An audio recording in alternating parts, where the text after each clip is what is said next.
Alright, this time round, for you adults out there, I haven't got the right pipe for it to fit through, so I'm cutting these out.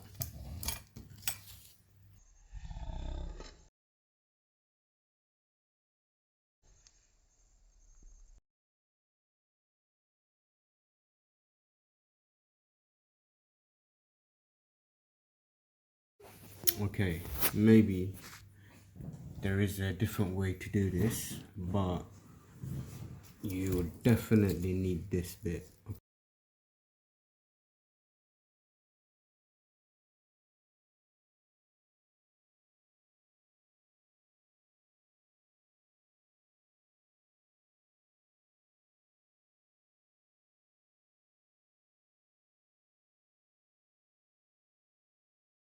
There you have it.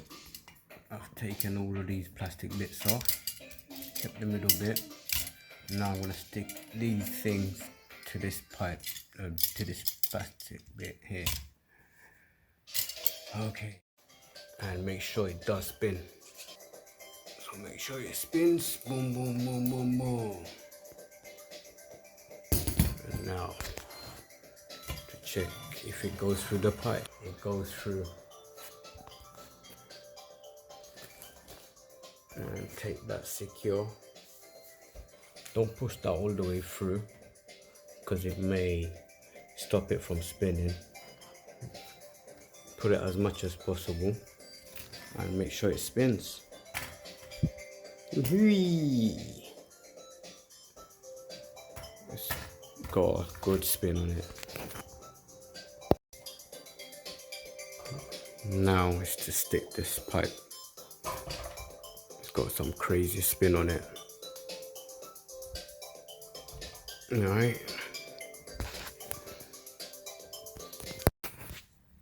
Yep, so get to the right length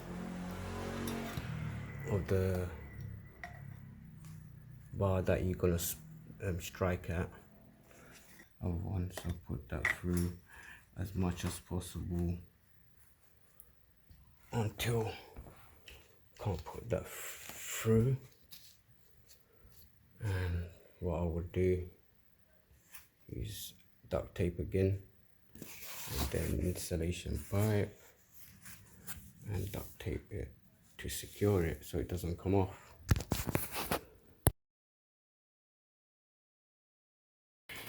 Two things I'm going to do here: keep this slightly out, and also you see the slit here, now face it upwards. The bit that I'll be striking it affect my knuckles. If I have it sideways, I would definitely hit that bit. But anyway, keep it up, facing up, and a bit extra here for safety reasons. Now, duct taping this pole to this bit, paint roller, secure.